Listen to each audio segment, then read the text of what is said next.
Good evening, welcome to స్వతంత్ర. నేను మురళి. ముందుగా హెడ్లైన్స్ చూద్దాం. ఏపీలో డబుల్ ఇంజన్ సర్కార్ రావాలి, ఎన్డీఏ ఎంపీ అభ్యర్థులను గెలిపించాలన్న మోదీ.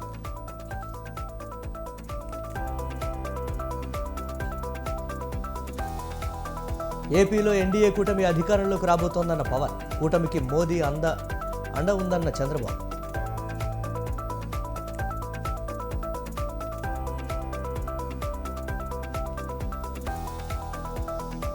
ఏపీలో ఎన్నికల కోడ్ అమలు, హోర్డింగులను తొలగించాలన్న ఎలక్షన్ కమిషన్.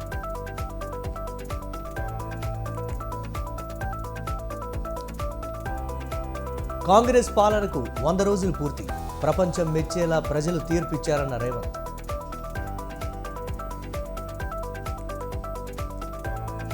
ఢిల్లీకి కేటీఆర్, హరీష్ రావు. ఈడీ ఆఫీసులో కవితను కలిసిన బీఆర్ఎస్ నేతలు. రాజ్యాంగాన్ని మార్చే సీన్ బీజేపీకి లేదు, 2 సిద్ధాంతాల మధ్య పోటీ జరుగుతుందన్న రాహుల్.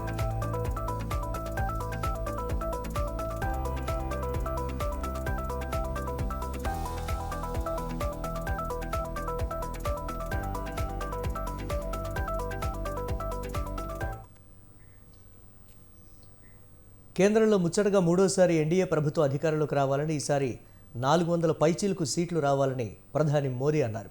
చిలకలూరిపేట ప్రజాగళం సభలో పాల్గొన్న ప్రధాని అభివృద్ధి చెందిన ఆంధ్రప్రదేశ్ను చూడాలనుకుంటే ఎన్డీఏకు 400 పైచీలకు సీట్లు వచ్చేలా మీరు కృషి చేయాలన్నారు. ఎన్డీఏ కూటమికి ప్రాంతీయ భావాలతో పాటు జాతీయ భావాలను కలుపుకొని ముందుకు వెళ్తుందన్నారు. ఈ కూటమిలో చేరే భాగస్వామ్యుల సంఖ్య పెరిగితే బలం పెరుగుతుందన్నారు ప్రధాని. ఎన్డీఏ కూటమి లక్ష్యం వికసిత భారతదేశం అన్న ప్రధాని. ఏపీలో డబుల్ ఇంజన్ ప్రభుత్వం ఉండాలన్నారు. అప్పుడే వికసిత ఆంధ్రప్రదేశ్ సాధ్యమవుతుందన్నారు.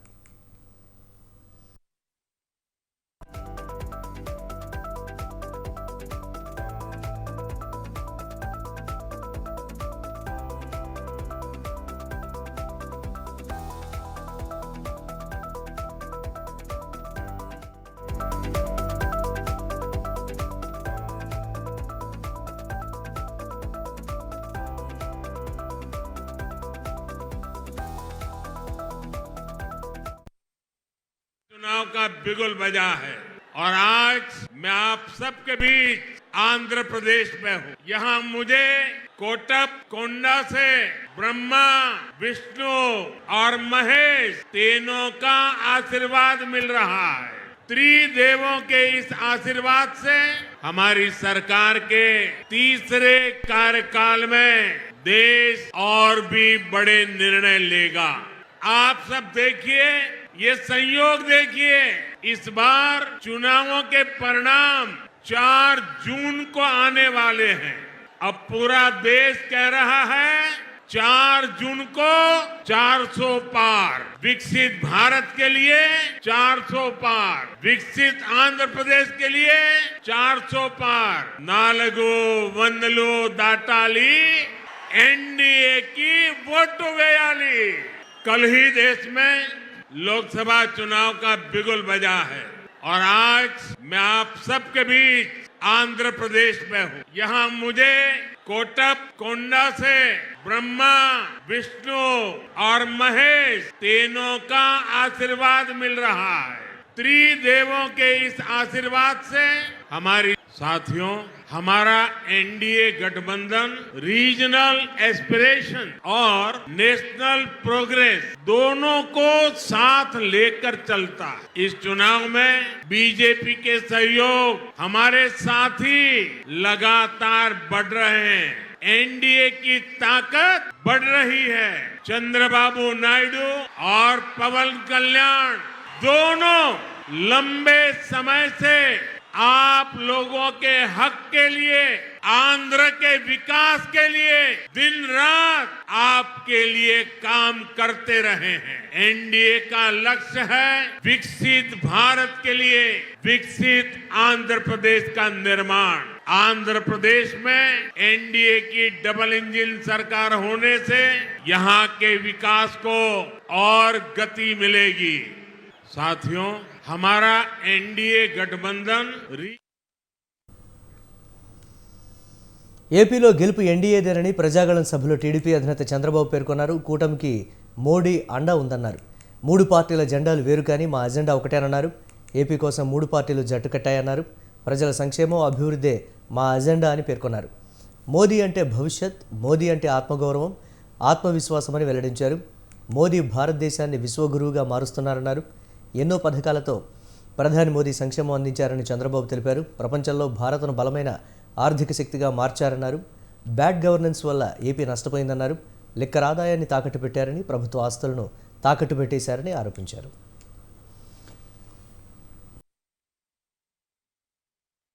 ప్రజాగళం సభ, రాష్ట్ర పునర్నిర్మాణ భరోసా సభ, ప్రజల ఆశల్ని ఆకాంక్షల్ని సాకారం చేసే సభ. ఇంకో పక్క 5 ఏళ్లలో విధ్వంస, అహంకార, అవినీతి పాలనతో ప్రజల జీవితాల్ని నాశనం అయ్యాయి. అందుకే ప్రజల గుండె చప్పుడు బలంగా వినిపించడానికి 3 పార్టీలు జట్టయ్యాయి. రేపు జరిగే ఎన్నికల్లో మీరివ్వబోయే తీర్పే ఈ రాష్ట్ర భవిష్యత్తును నిర్ణయిస్తుంది. 3 పార్టీలు జెండాలు వేరు కావచ్చు, మా జెండా ఒకటే. అదే సంక్షేమం, అదే అభివృద్ధి, అదే ప్రజాస్వామ్య పరిరక్షణ. మోదీ అంటే ఆత్మ గౌరవం, ఆత్మవిశ్వాసం, ప్రపంచం మెచ్చిన మేటైన నాయకుడు మన నరేంద్ర మోదీ గారు. ప్రజలు గెలవాలి, రాష్ట్రం నిలబడాలి, మన బిడ్డలు వెలగాలి, జీవితాలు బాగుపడాలి. అందుకే ఈ పొత్తు. నరేంద్ర మోదీజీ గారి సంకల్పం గెలవడం కాదు. నిన్ననే ఎన్నికల శంఖారావం మోగింది, ప్రజల్లో ఉత్సాహం పెరిగింది. దేశంలో ఎన్డీఏకి 400+ సీట్లు వస్తాయి. అదే మరిగా ఆంధ్రప్రదేశ్ లో 25కు 25 గెలిపించే బాధ్యత మీదే. సిద్ధమా అని మిమ్మల్ని అడుగుతున్నా. అది చేసి ఈ రాష్ట్ర పునర్నిర్మాణం చేసుకోవాలి. మోదీజీ గారి నాయకత్వంలో దేశాన్ని ముందుకు తీసుకుపోతే ఎన్డీఏ పాలనలో ఆంధ్రప్రదేశ్ని బాగు చేసుకుందాం. జగన్ ఒక సారా వ్యాపారి అని పవన్ కళ్యాణ్ ఘాటు వ్యాఖ్యలు చేశారు. 5 ఏళ్లలో 1,20,000 కోట్ల వ్యాపారం జరిగితే 84,000 కోట్లు మాత్రమేనని అండర్ కోట్ చేశారని అన్నారు. పన్ను ఎగవేసి సొమ్ము దాచుకున్నారని ఆరోపించారు. డిజిటల్ భారత్ అని ప్రధాని మోదీ దేశాన్ని ముందుకు తీసుకువెళ్తూ ఉంటే వైసీపీ మాత్రం క్యాష్ అంటూ రాష్ట్రాన్ని నాశనం చేస్తోందని నిప్పులు చెరిగారు. మద్యం, ఇసుకలో కూడా అవినీతి అక్రమాలకు పాల్పడుతోందని మండిపడ్డారు.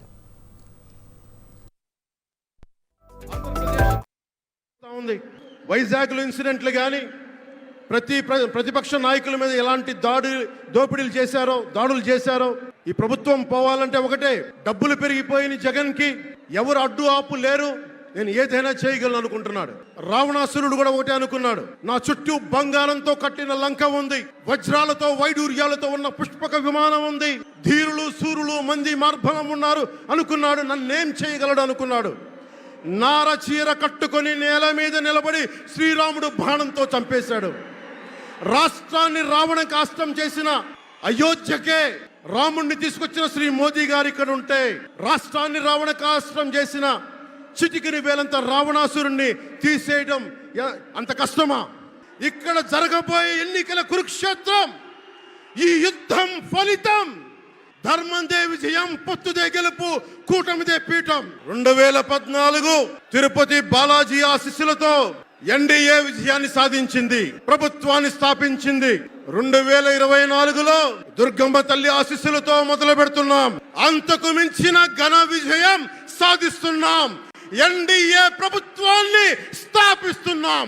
మోదీ గారు డిజిటల్ భారత్ అన్న నేపథ్యంలో దేశాన్ని మొత్తం తీసుకెళ్తా ఉంటే, ఇక్కడున్న వైసీపీ ప్రభుత్వం అధికారికంగా ప్రతి చోట క్యాష్ ఎకానమీ అయిపోయింది. దేశాన్ని డిజిటలైజ్ చేద్దాం, కరప్షన్ తగ్గిద్దాం, బ్లాక్ మనీని తగ్గిద్దామంటే ఆంధ్ర రాష్ట్రంలో మటుకు బ్లాక్ మనీ ఎక్కువైపోయింది. ఉదాహరణకి సారా తీసుకుంటే, ఏరక్ వ్యాపారమే తీసుకుంటే, సంపూర్ణ మద్యపాన నిషేధం అని చెప్పి వచ్చిన వ్యక్తి ఈ రోజున మద్యాన్ని సారా ముఖ్యమంత్రి కాదు, అతను ఒక సారా వ్యాపారి. అతను రేవంత్ రెడ్డి వ్యాఖ్యలకు మంత్రి అమర్నాథ్ కౌంటర్ ఇచ్చారు. స్టీల్ ప్లాంట్ న్యాయ సాధన సభలో తెలంగాణ సీఎం రేవంత్ రెడ్డి వైఎస్ఆర్ నిజమైన వారసురాలు షర్మిల అని అన్నారు. వైఎస్ షర్మిలారెడ్డి అనే పదంతోనే వైఎస్ఆర్ ఉందని చేసిన వ్యాఖ్యలకు మంత్రి అమర్నాథ్ స్పందించారు. తమ దగ్గర కూడా ఎన్నటి శ్రీనివాసరావు అని ఉన్నారని, అంత మాత్రాన వైఎస్ఆర్ అయిపోతారా అని ఎద్దేవా చేశారు. మా దగ్గర ఏడువాక సత్యారావు ఉన్నాడు, ఆయన కూడా వైఎస్ఆర్. లేకపోతే ఎన్ఎట్ శ్రీనివాసరావు ఉంటాడు, ఆయన కూడా వైఎస్ఆర్. అలాగంటే ఎవరు పడితే వాళ్ళు పెట్టించుకుంటే అవ్వదు కదా. మీకు తెలుసు కదా, ఏది ఏమైనప్పటికీ ప్రజలు నిజమైనటువంటి వారసులు ఎవరు అనేటువంటిది గతంలో 2019 ఎన్నికల్లో నిర్ణయం ఇచ్చారు. 2014లో ఆయన 2014లో పోటీ చేసినప్పుడు కూడా మాతో ఏ రకంగా ప్రజలు నిలబడ్డారో మనం చూసాము. రేపు కూడా మీరు చూస్తారు ఎవరి సంఖ్య ఏంటి అనేటువంటిది, ఎవరు వారసులు అనేటువంటి మళ్ళీ రేపు జరుగుతాయి కదా ఎన్నికలు, అప్పుడు తేలిపోతాయి. చాలా మంది ఉన్నారు, మా దగ్గర ఏడువాక సత్యారావు ఉన్నాడు, ఆయన కూడా వైఎస్ఆర్. లేకపోతే హైదరాబాద్ జిల్లా పరిధిలో ఎన్నికలు ప్రశాంతంగా నిర్వహించేందుకు అన్ని ఏర్పాట్లు చేశామన్నారు ఎన్నికల అధికారి రొనాల్డ్ రాజ్. జిల్లా పరిధిలోని హైదరాబాద్, సికింద్రాబాద్ పార్లమెంటు నియోజకవర్గంతో పాటు మల్కాజ్గిరి నియోజకవర్గంలోని కంటోన్మెంట్ అసెంబ్లీ నియోజకవర్గంలో కూడా ఎన్నికల నిర్వహణ చేస్తామన్నారు. ప్రజలు తమ ఓటును పరిశీలించుకోవాలని విజ్ఞప్తి చేశారు. ఓటు లేని వారు ఏప్రిల్ 14 వరకు దరఖాస్తు చేసుకోవాలని సూచించారు.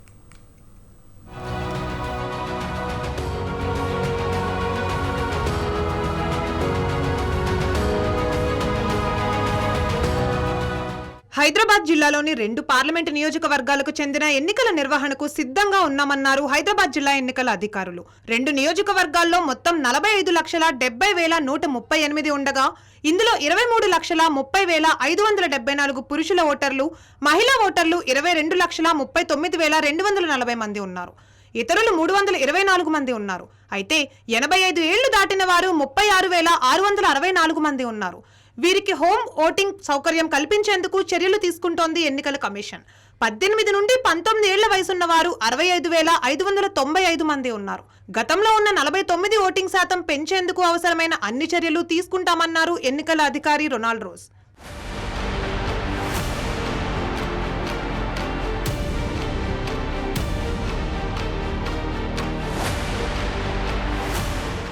హైదరాబాద్ పరిధిలో 1,675 ప్రాంతాల్లో 3,986 పోలింగ్ కేంద్రాలు ఉన్నాయని, వాటిలో పనిచేసేందుకు 25,000 మంది సిబ్బందిని సిద్ధం చేశామన్నారు రొనాల్డ్ రోజ్. వారికి త్వరలో శిక్షణ ఇస్తున్నామన్నారు. ఎన్నికల విషయంలో వచ్చే సమస్యలు, ఫిర్యాదుల కోసం ప్రత్యేకంగా జీహెచ్ఎంసీ ప్రధాన కార్యాలయంలో కంట్రోల్ రూమ్ను ఏర్పాటు చేయడంతో పాటు ప్రతి ఆర్ఓ ఆఫీస్లోనూ కూడా ప్రత్యేక ఏర్పాట్లు చేస్తున్నామన్నారు. ఇక ఎన్నికల విధుల్లో పాల్గొనే వారందరికీ పోస్టల్ బ్యాలెట్ ఇస్తానన్నారు. ఆల్ అవర్ 3986 పోలింగ్ బూత్లో ఇన్సైడ్ లైవ్ ఫీడ్తో కెమెరాస్ పెడదాం. మా 7th ఫ్లోర్లో మా కంట్రోల్ రూమ్లో ఆ కెమెరా ఉంటుంది. ఒకటి ఆర్ఓ చేంబర్స్కి ఆ కెమెరా వెళ్తుంది, ICCC ఆ కెమెరా ఇస్తాం. ప్లస్ ఎనీవే CEO ఆఫీస్లో వాళ్ళు కూడా ఆల్ ఓవర్ ద స్టేట్ వాళ్ళ ఆ ఫీడ్స్ అని చూస్తారు. ఇవి కాకుండా this time we will also put cameras out side the polling booth also. బయట కూడా ఏం జరుగుతుందన్నది కూడా లైవ్గా చూసుకోవడానికి కెమెరా పెడతాము. మైక్రో అబ్జర్వర్స్ అన్నది నెక్స్ట్.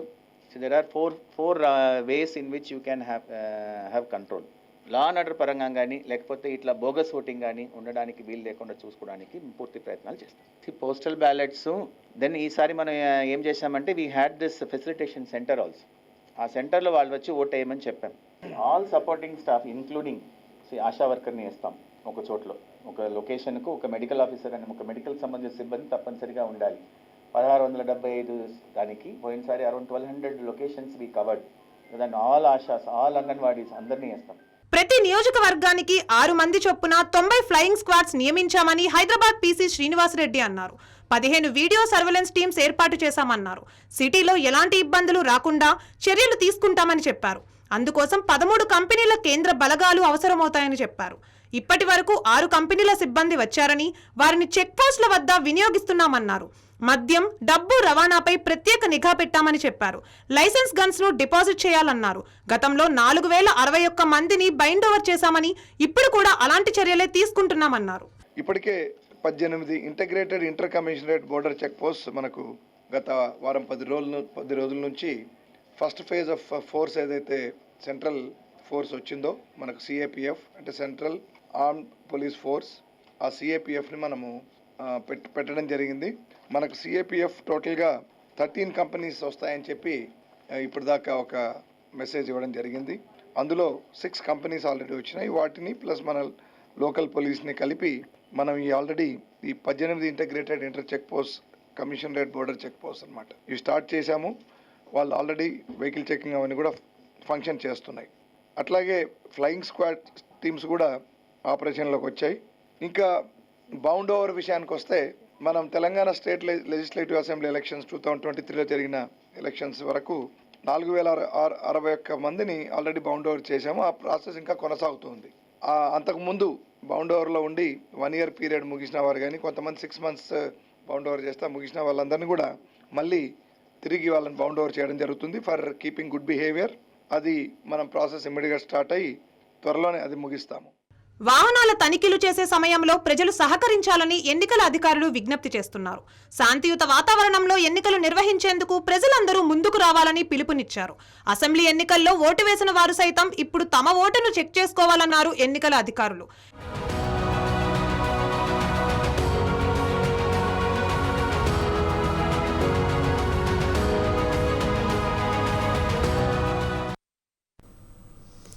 ప్రపంచవ్యాప్తంగా ప్రసిద్ధిగాంచిన సరస్సు కాలుష్య కోరల్లో నలుగుతోంది. అక్రమ చెరువుల తవ్వకాలతో సహజ సిద్ధతను కోల్పోతోంది. అంతేకాదు సమ్మర్ ఎఫెక్ట్తో అంతకంతకు అడుగంటిపోతూ మత్స్య సంపద మాయమైపోతోంది. విదేశాల నుంచి వచ్చే అతిథి పక్షులను ఆగం చేస్తోంది. దేశంలోనే మంచినీటి సరస్సుల్లో ఒకటైన కొల్లేరుకు ఈ దుస్థితి ఎందుకు వచ్చింది? అసలేం జరిగింది? ఏం జరుగుతోంది?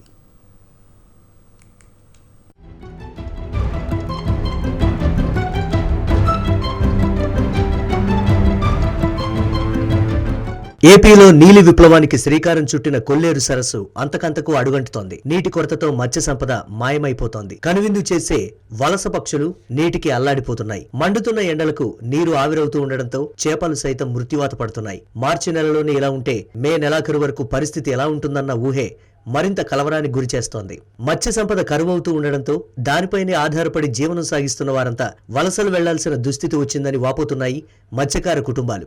మరోపక్క కొల్లేరు సరస్సును పర్యాటక కేంద్రంగా అభివృద్ధి చేసి ఉపాధి అవకాశాలు కల్పిస్తామంటూ ఎన్నికల వేళ కల్లబొల్లి మాటలు చెప్పే నేతలంతా ఆ తర్వాత తమను పట్టించుకున్న పాపాన పోరని మండిపడుతున్నారు ఆ ప్రాంత ప్రజలు. ఎక్కడా లేని విధంగా కోట్ల రూపాయల్లో మత్స్య సంపద ఎగుమతులు జరుగుతున్నా తమ దుస్థితి మాత్రం మారడం లేదని ఆవేదన వ్యక్తం చేస్తున్నారు.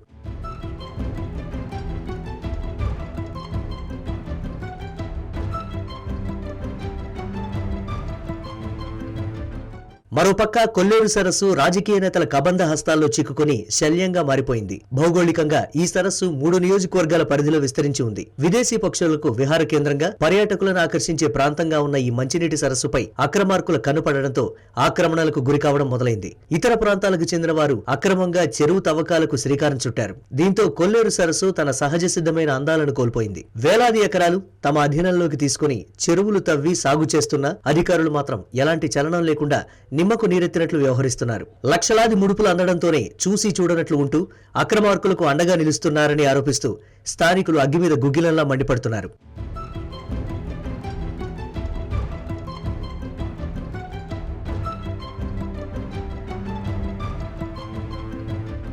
వేలాది ఎకరాల్లో విస్తరించి ఉన్న కొల్లేరు సరస్సు టీడీపీ సానుభూతి పరుల వల్లే ఆక్రమణలు ప్రారంభమయ్యాయట. గత కాంగ్రెస్ హయాంలో ఆనాటి సీఎం జలగం వెంగళరావు కొల్లేరు ప్రాంత ప్రజలు చెరువులు తవ్వుకొని జీవనం సాగించేందుకు సొసైటీల పేరుతో భూములిచ్చారు. అయితే వాటిని లీజుకు తీసుకుని తొలిసారిగా టీడీపీ నేతలు చేపల చెరువుల తవ్వకానికి శ్రీకారం చుట్టారు. అలా ప్రారంభమైన చేపల పెంపకంతో సరస్సు కలుషితమైంది. దీంతో పర్యావరణవేత్తలు పెద్ద ఎత్తున పోరాటం చేయడంతో అప్పట్లో సీఎంగా ఉన్న చంద్రబాబు నాయుడు కొల్లేరు పరిరక్షణకై 121 జీవో తీసుకొచ్చినా దాన్ని అమలు చేయడం మర్చిపోయారు.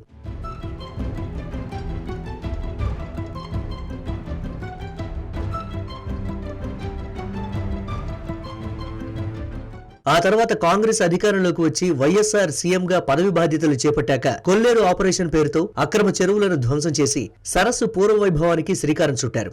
దీనిపై అప్పట్లో పెద్ద రాజకీయ దుమారమే రేగింది. వైఎస్ఆర్ నిర్ణయంపై తెలుగుదేశం తమ్ముళ్లు తీవ్ర విమర్శలు చేశారు. కొల్లేరు ఆపరేషన్ తదనంతరం కాంగ్రెస్ సర్కార్ అక్రమ చేపల చెరువులను క్రమబద్ధీకరించి కొల్లేరు ప్రాంతంలో నివాసముంటున్న పేద ప్రజలకు కొంత భూమిని పంపిణీ చేసింది. అయితే సుప్రీంకోర్టు ఆదేశాలతో చేపట్టిన కొల్లేరు ఆపరేషన్ విజయవంతమైనా కానీ దాన్ని కొనసాగించడంలో తరువాత వచ్చిన ప్రభుత్వాలు ప్రయత్నాలు విఫలమయ్యాయి. ఎక్కడదో ఇక్కడ దొరకే అటు వెళ్ళిపోతున్నారు. ఎక్కడ 6 నెలలు దాకా ఉంటాం.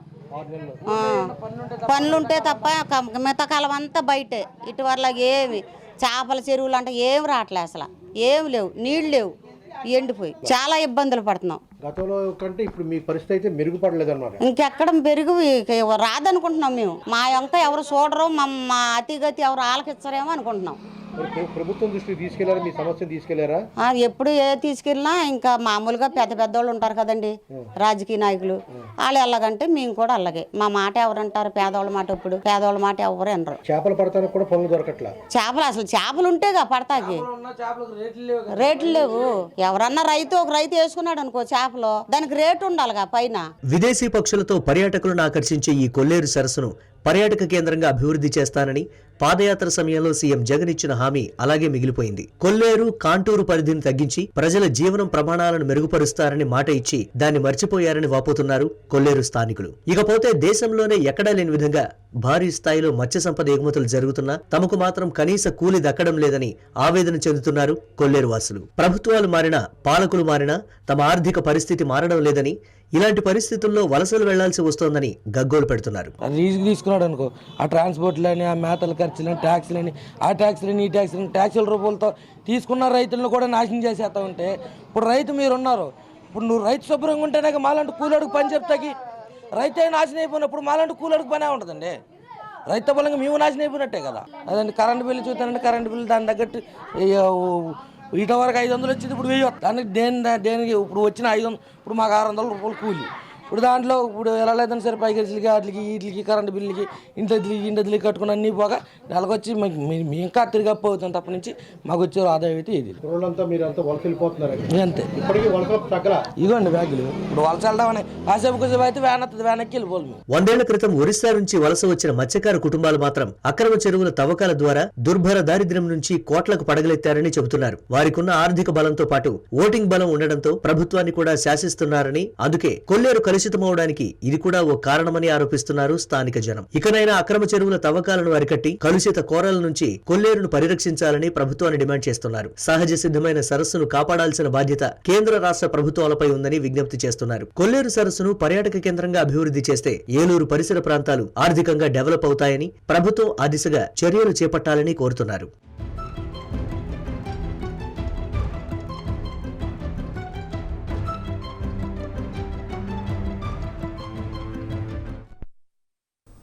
ప్రపంచవ్యాప్తంగా ముస్లింలు నిర్వహించుకునే అతి ముఖ్యమైన పండుగల్లో రంజాన్ ఒకటి.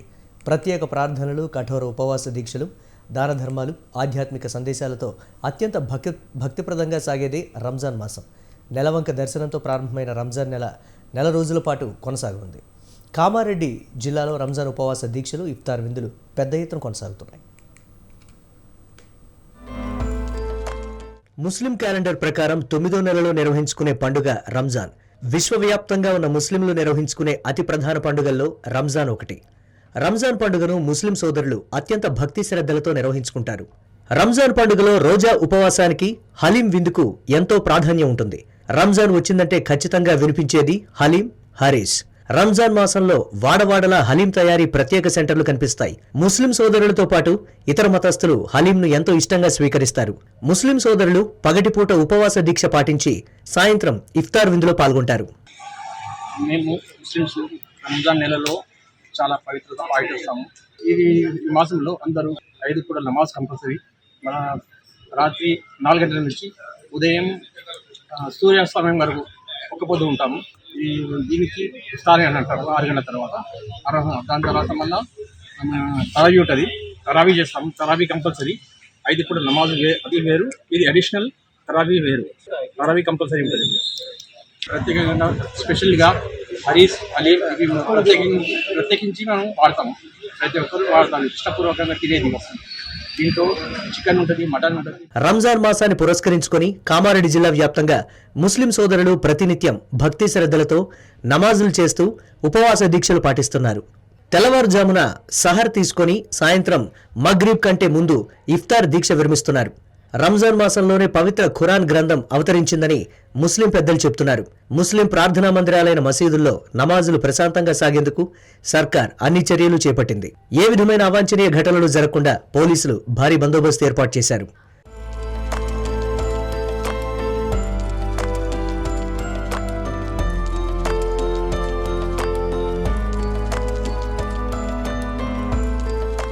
రంజాన్ మాసంలో ప్రతిరోజు రాత్రి ఇషా నమాజు అనంతరం ఖురాన్లోని 30 అధ్యాయాల్లో ఒకటి చొప్పున 30 రోజుల్లో ప్రత్యేక తరావీ నమాజ్ చదువుతారు. మరికొందరు ముస్లిం సోదరులు రంజాన్ మాసంలో ఎతేకాఫ్ దీక్షలో పాల్గొంటారు. రంజాన్ నెలలో కొందరు 3 రోజులు లేదా 10 రోజులు ఎతేకాఫ్ దీక్ష చేపడతారు. మరికొందరు రంజాన్ మాసం మొత్తం ఎతేకాఫ్ దీక్ష చేపడతారు. దీక్ష చేపట్టిన వారు కొందరు మసీదులో ఉంటూ ఉపవాసం చేపట్టి ప్రత్యేక నమాజ్ చేస్తూ దీక్షలో పాల్గొంటున్నారు. ये रमज़ान का जो महीना है ये हम लोग का रहमत बरकत वाला महीना है और इसमें हम लोग रोज़ा रखते हैं, 5 वक्त की नमाज पढ़ते हैं, तरावी पढ़ते हैं। यहाँ तक कि दूसरों को मदद के लिए जो परेशान हाल है उनकी खुशखबरी के लिए याद करते हैं, गरीबों को तकसीम करते हैं, गरीबों की ख्याल रखते हैं। ఎతేకాఫ్ దీక్ష చేపట్టిన వారు ఎన్నో నియమాలు పాటించాల్సి ఉంటుంది. ఎతేకాఫ్ దీక్ష చేపట్టిన భక్తులు అనవసర ప్రసంగాలు లేకుండా మౌనవ్రతం చేపడతారు. రోజంతా దైవ ధ్యానం, ఖురాన్ పఠనంలోనే గడిపి రాత్రి వేళ నిద్రిస్తారు. రంజాన్ మాసంలోని చివరి బేసి సంఖ్యల రాత్రుల్లో షబ్యే ఖదర్ జాగరణ నిర్వహిస్తారు. పవిత్ర రంజాన్ మాసంలో దాదాపు అందరు ముస్లింలు ఉపవాస దీక్షలో పాల్గొంటారు. అయితే రోగులు, నెలసరి ఉన్న మహిళలకు మినహాయింపు ఉంటుంది.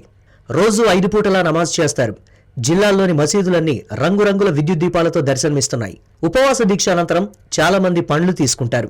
ఈ కారణంగా కామారెడ్డి జిల్లా వ్యాప్తంగా కర్బూజా, పుచ్చకాయ, ద్రాక్ష, దానిమ్మ, సంత్రా ఫలాల మార్కెట్లు విరివిగా వెలిశాయి.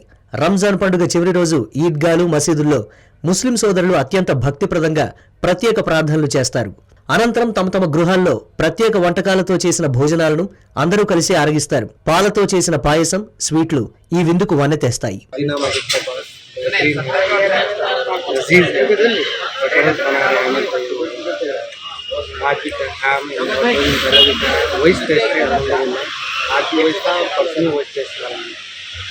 इसके लिए कि हम 1 महीना जो है ना रोज़े रखते हैं और सुबह शहर जो है ना 5 बजे ख़त्म होता है और इफ्तार के बाद इंशाल्लाह हम लोग फिर इफ्तार करने के बाद फिर तरावी पढ़ते हैं।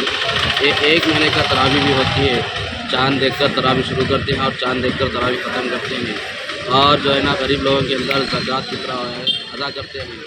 जितने भी लोग है इसके अपने अपने मुस्तहिक लोगों को फितरा और ज़कात अदा करें। మత సామరస్యానికి ప్రతీకగా ముస్లింలు రంజాన్ పండుగ వేడుకలు నిర్వహించుకుంటారు. ఇతర మతస్థులు సైతం ఈ వేడుకల్లో పాల్గొని ముస్లిం సోదరులకు రంజాన్ శుభాకాంక్షలు తెలియజేస్తున్నారు.